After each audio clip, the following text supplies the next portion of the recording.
Halkan waa shabakada warbaahinta JMN ee laanteeda af Soomaaliga. Ku soo dhawaada wararkan idinka soo gaarsiinayno shabakada warbaahinta JMN.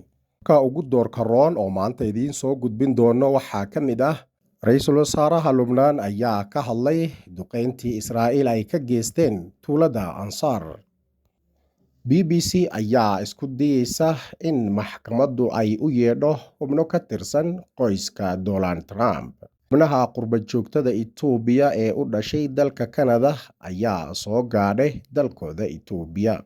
180 haween oo dhammaystirtay tababaro la xidhiidha xirfadaha ganacsiga. Wararkaasi oo tafatiran ayaan idinla socodsiin doonaa ilaa dhammaadka warkeenna inala socda. Ra'iisul Wasaaraha Lubnaan 7 qof ee maanta lagu dilay weerar ay Israa'iil qaaday ma ahayn askar.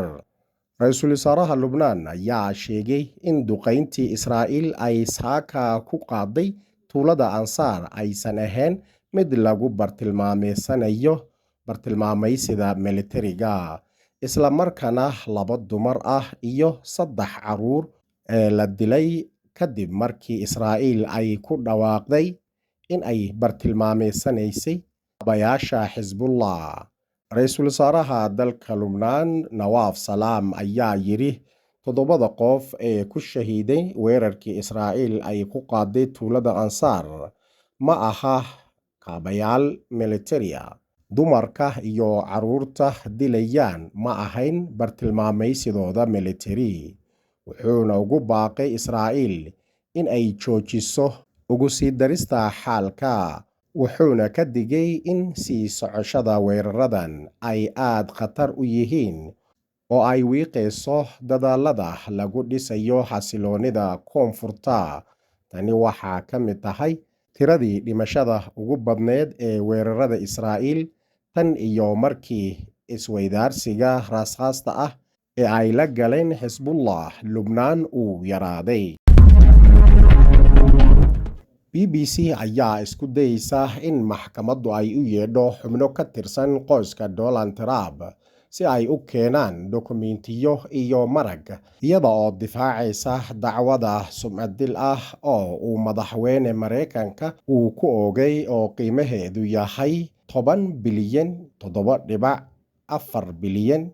Dukumentiyada maxkamadda ayaa muujinaysa in qareennada BBC-du ay bishii May isku dayeen in ay warqadaha maxkamadda gaarsiiyaan wiilka madaxweyne Trump ee Donald Trump, Jr., gabadhiisa Ivanka Trump iyo wiilka uu sodoga u yahay Jared Kushner. Madaxweynaha Trump ayaa dacwada ku oogay BBC-da sabab la xidhiidha barnaamij ka tirsanaa qaybta Panorama oo isku xidhay 2 qayb oo kala duwan oo ka mid ah khudbadaha uu jeediyey ka hor dibadbaxyadii Capitol ee 2021.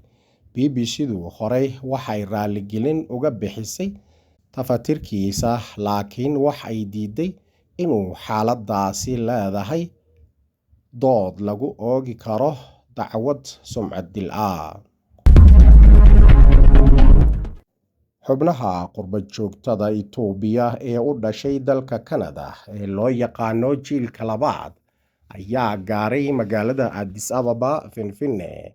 Xubnaha qurba joogtada Itoobiya ee u dhashay dalka Canada oo ay ku jiraan carruur yaryar iyo qoysaskooda ayaa gaaray magaalada Addis Ababa markii ay ka soo degeen garoonka diyaaradaha ee Bole International.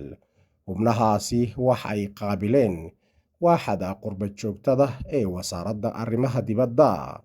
Waxaa sidoo kale la sheegay in xubnaha qurba joogtada ah ay ka qayb qaadan doonaan tartamada ciyaaraha oo ay booqan doonaan meelo kala duwan inta lagu jiro muddada 1 bil oo ay joogi doonaan Itoobiya.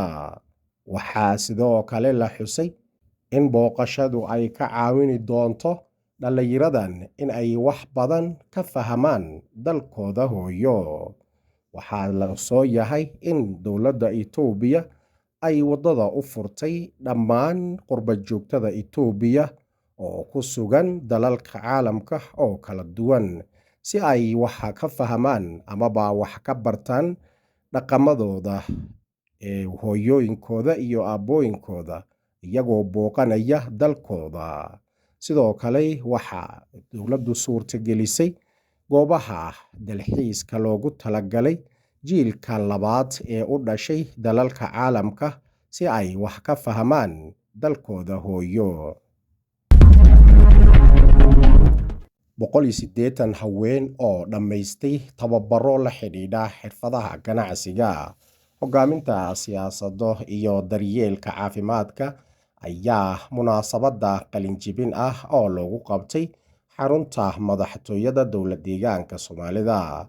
Tababaradan oo ay qabanqaabinaysay hay'adda GTF iyadoo kaashanaysa xafiiska madaxweynaha dowlad-deegaanka Soomaalida iyo jaamacadda Jigjiga ayaa haweenkan oo laga soo kala xulay xafiisyo iyo ururo kala duwan lagu siiyo muddo ku dhowaad bil. Intii uu tababarku socday, haweenku waxay qaateen duruus iyo tababaro ku saabsan xirfadaha ganacsiga, daryeelka caafimaadka iyo hogaaminta siyaasadda, kuwaasi oo loogu talagalay kobcinta aqoontooda xirfadaha iyo ka qayb qaadashadooda horumarinta bulshada. Munaasabadda qalin-jebinta waxaa ka qayb galay wasiir ku-xigeenka xafiiska madaxweynaha dowlad-deegaanka Soomaalida Mudane Cabdirasaaq Sheekh Cabdiraxmaan Sayid, wasiir ku-xigeenka xafiiska arrimaha haweenka iyo carruurta iyo xafiiska xirfadaha iyo shaqo abuurka dowlad-deegaanka Soomaalida, iyo mas'uuliyiin kale oo heer deegaan.